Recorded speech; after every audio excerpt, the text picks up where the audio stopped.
नमस्कार, आप सबका स्वागत है न्यूज फ्रेम के बिहार झारखंड के बुलेटिन में। मैं हूं आशका पटेल। न्यूज फ्रेम का आगाज हुआ है आपकी आवाज को बुलंद करने के लिए, अन्याय के खिलाफ आवाज उठाने के लिए और हुक्मरानों तक आपकी आवाज पहुंचाने के लिए। तो चलिए शुरुआत करते हैं आज की खबरों से। झारखंड की राजधानी रांची के सिरमटोली रैंप के विरोध में आज आदिवासी संगठनों के झारखंड बंद का राज्य में मिला जुला असर रहा। आदिवासी बचाओ मोर्चा और केंद्रीय सरना स्थल सिरमटोली बचाओ मोर्चा की तरफ से इस बंद का आह्वान किया गया। राजधानी रांची में भी बंद का असर देखा गया। लंबी दूरी की बसें नहीं चली, सड़कों पर वाहनों का आवागमन आम दिनों की तुलना में काफी कम रही और ज्यादातर दुकानें भी बंद रही। Bureau report, news frame. Jharkhand के कई जिलों में भी एक दिवसीय झारखंड बंद का असर देखने को मिला। लातेहार जिला के उदयपुरा के पास एनएच सड़क को जाम किया गया। सड़क जाम से एनएच के दोनों ओर की वाहनों की लंबी कतार लग गई, जिससे लोगों को परेशानी हुई।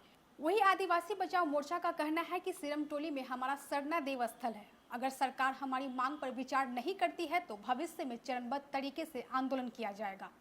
लातेहार से आशीष वैद की रिपोर्ट।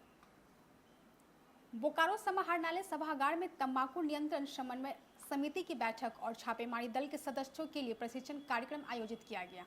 इस बैठक में डीसी अजय नाथ झा, एसपी हरविंदर सिंह सहित कई प्रशासनिक और पुलिस अधिकारी मौजूद रहे। तंबाकू और नशे की रोकथाम को लेकर रणनीति पर चर्चा हुई। तंबाकू नियंत्रण वाले मामले में एक बैठक हुई अभी और सारी बातें जानकारी मिली। कुछ लोगों के बहुत अच्छे प्रयास हैं। नशा मुक्ति का जो अभियान है, जैसे जो उसकी जो सप्लाई चेन है, हम उसको तोड़ने की कोशिश करेंगे।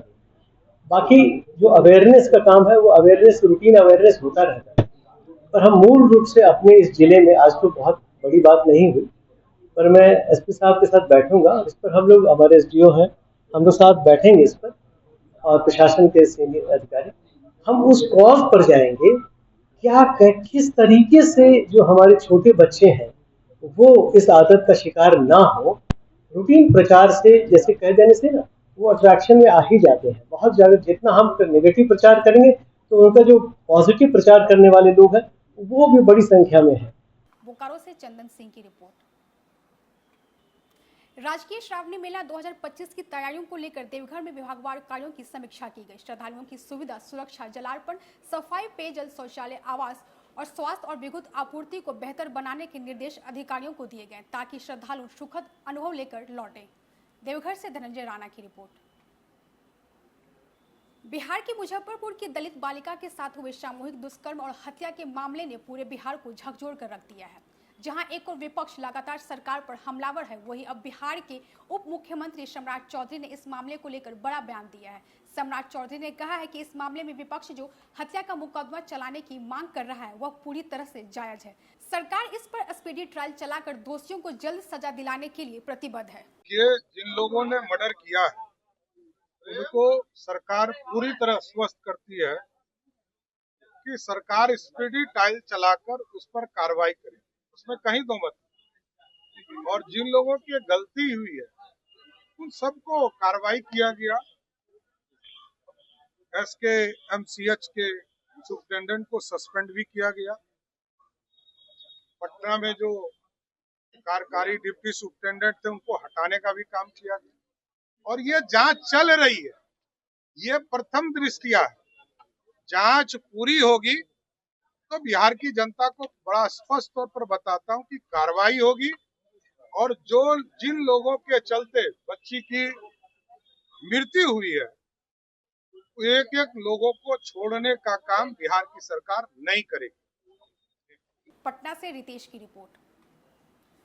लोक जनशक्ति पार्टी के राष्ट्रीय अध्यक्ष और केंद्रीय मंत्री चिराग पासवान ने बिहार के मुख्यमंत्री नीतीश कुमार को एक पत्र लिखकर मुजफ्फरपुर में दलित बालिका के साथ हुए सामूहिक दुष्कर्म और हत्या की घटना पर गहरी चिंता जताई है। चिराग पासवान ने मुख्यमंत्री नीतीश कुमार को पत्र लिखकर मुजफ्फरपुर में दलित बालिका के साथ सामूहिक दुष्कर्म और हत्या मामले में सख्त कार्रवाई की मांग की है। साथ ही उन्होंने पीएमसीएच की लापरवाही पर भी सवाल उठाते हुए जिम्मेदारों पर कठोर कदम उठाने की अपील की है। पटना से न्यूज डायरेक्टर गौतम मयंक की रिपोर्ट।